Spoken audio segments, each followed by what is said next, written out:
मित्रों, कभी कभी संघ के लोगों के विषय में बहुत जानकारी न होने के कारण उनकी जीवन की जो ऊंचाइयां हैं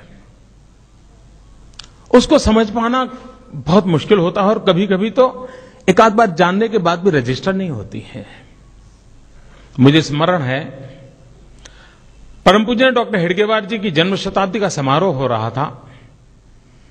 तब जो लोग हमारे वैचारिक विरोधी हैं उन लोगों ने एक बहुत बड़ा अभियान चलाया था और वो लगातार लिखते थे, बोलते थे, सेमिनारों में चर्चा करते थे। देखो ये आरएसएस वाले कैसे लोग हैं, ये डॉक्टर हेडगेवार को कौन जानता था, नागपुर में भी कोई पूछता नहीं था।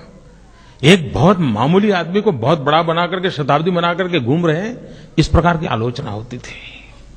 और मुझे याद है उस समय के हमारे सरसंघचालक परम पूज्य रज्जू भैया जी ने बहुत ही सटीक जवाब दिया था। उन्होंने कहा कि हमारे आलोचक जो कहते हैं कि डॉक्टर हेडगेवार जी बहुत सामान्य थे, मैं इसका विरोध नहीं करता हूं। ये सही है कि पूरी संघ व्यवस्था में समाज के भीतर से आए हुए सामान्य लोग हैं। विशेषता ये नहीं है कि लोग सामान्य हैं कि असामान्य हैं, विशेषता ये है कि ये सामान्य लोगों ने असामान्य काम करके दिखाया है। और जिनको सामान्य नजरों से देख सकते हैं ऐसे लोगों ने असामान्य काम किया है।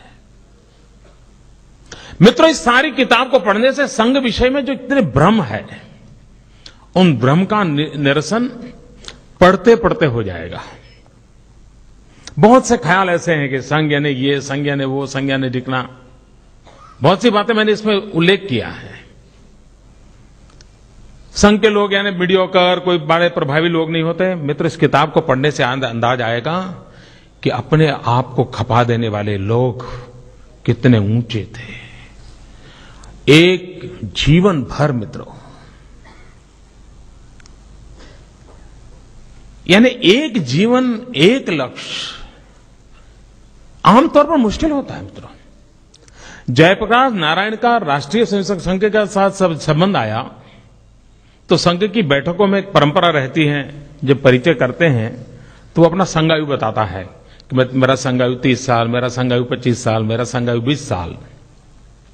तो जयप्रकाश नारायण जी एक बार संघ की बैठक में आए, बातचीत हो रही थी, तो जयप्रकाश जी जब सुनने लगे भैया क्या बोल रहे हो आप लोग संघायु, तो उनको समझाया गया कि ये जो बताता है मेरा संघायु 30 साल, मतलब 30 साल से ये काम कर रहा है। और तब जयप्रकाश जी ने उस बैठक में कहा था कि आमतौर पर व्यक्ति 5 साल 7 साल में नए नए किसी न किसी कार्य से जुड़ता हुआ अपने आप रास्ता बनाता रहता है। ये बहुत बड़े आनंद का विषय है कि एक ही विचार, एक ही कार्य, एक ही कार्य पद्धति के लिए 30-30 साल तक, 40-40 साल तक लोग खपे रहते हैं। ये अपने आप में एक बहुत बड़ी बात है। मित्रों, यहां जितने जीवन है, और मेरा सौभाग्य रहा है कि परम पूज्य डॉक्टर हेडगेवार जी को छोड़ करके जितने यहां चेहरे आप देख रहे हैं, इन सब की उंगली पकड़ करके चलने का मुझे सौभाग्य मिला है। यहां पर 2 पीढ़ी हैं। मोहनराव जी भागवत हैं, तो पीछे जो एक चित्र है उनके पिताजी मधुकर राव जी भागवत का है। वे गुजरात में प्रांत प्रचारक के नाते काम करते थे। और मैं तो कभी दावा करता हूं कि जितना प्रेम मोहनराव जी को मधुकर जी ने दिया है, उतना ही प्रेम मुझे प्राप्त हुआ है। ऐसे जीवनों के साथ जीने का अवसर मिला और तब जाकर के मन करता था कि इन सब जीवनों को मैं बार बार स्मरण करूं ताकि मुझे नई प्रेरणा मिले, मुझे नया उत्साह मिले, और उसमें से जाकर के इस ज्योतिपुंज की रचना हुई है। मैं पूज्य दीदी मां का बहुत आभारी हूं। मैंने सिर्फ दीदी मां को फोन किया था। आज कानपुर में उनकी सप्ताह का प्रारंभ हो रहा था। मैंने आग्रह किया, वो कष्ट उठा करके वो आई, और मेरा दीदी मां से परिचय बहुत पुराना है, बहुत पुराना। उनके गुरुजी के साथ मेरा संबंध आया, और तब बहुत पहली बार दीदी मां हमारी आई थी बापूनगर के चकोड़िया महादेव के अंदर, और एक छोटा सा कार्यक्रम उनका चल रहा था, 35 साल हो गए होंगे, 30-35 साल हो गए होंगे। तब से मेरा नाता रहा है। दीदी माँ ने मुझे स्नेह दिया है। और मित्रों, मैं आपसे भी अनुरोध करता हूं, कभी वृंदावन जाने का अवसर मिले तो दीदी माँ ने जो वात्सल्य धाम बनाया है, आप जरूर उसको देखिए दोस्तों, जरूर। यानी कि मां की संवेदना को सार्वजनिक रूप में किस प्रकार से मोड़ा जा सकता है और किस प्रकार से सामाजिक चेतना का उत्थान काम किया जा सकता है, वो दीदी मां ने करके दिखाया है। इतनी व्यस्तताओं के बाद भी दीदी मां आई आशीर्वाद देने के लिए। मैं आदरणीय भागवत जी का बहुत आभारी हूं। एक स्वयंसेवक के नाते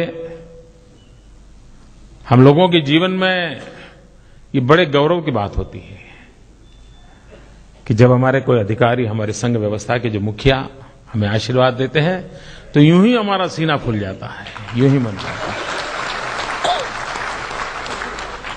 तो ये मेरे लिए सौभाग्य की बात है। और मैं इसलिए भी इस किताब के अंदर उसकी प्रस्तावना लिखने का कष्ट उठाया है।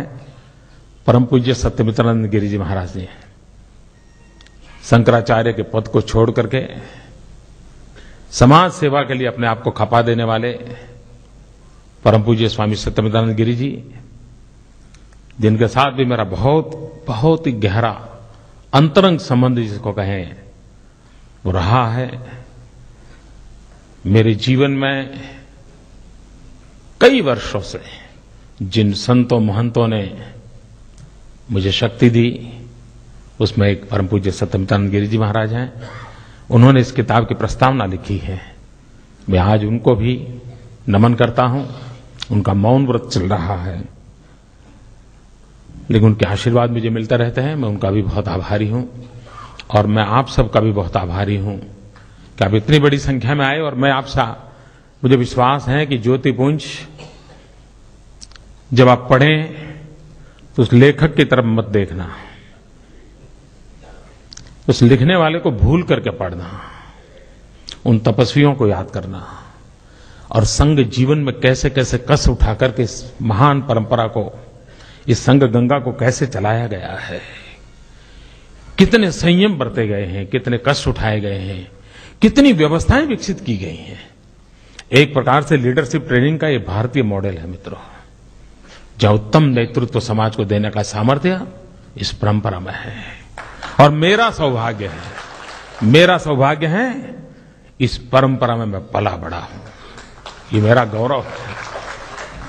और ऐसी ज्योतिपुंज किताब गुजरात के सार्वजनिक जीवन की विकास यात्रा को, संगठनों की विकास यात्रा को, गुजरात के ऐतिहासिक घटनाक्रमों के मोड़ का भी इसमें कहीं न कहीं आपको जिक्र मिलेगा। उस समय के लोग क्या सोचते थे उन घटनाओं को, उसका अनुभव आएगा। मैं फिर एक बार जिन महापुरुषों ने हमें बनाया है, हमारे जीवन को बनाया है, हर पल हमारा साथ दिया है, हमें आशीर्वाद दिए हैं, ऐसे सभी मनीषी जो मेरे पीछे जिनकी चित्र आप देख रहे हैं, मैं आज उनके प्रति फिर एक बार नमन करता हूं। ये ज्योतिपुंज आपके चरणों में देते हुए मन को एक संतोष की अनुभूति करता हूं और फिर एक बार आप सबका बहुत बहुत धन्यवाद करता हूं। धन्यवाद।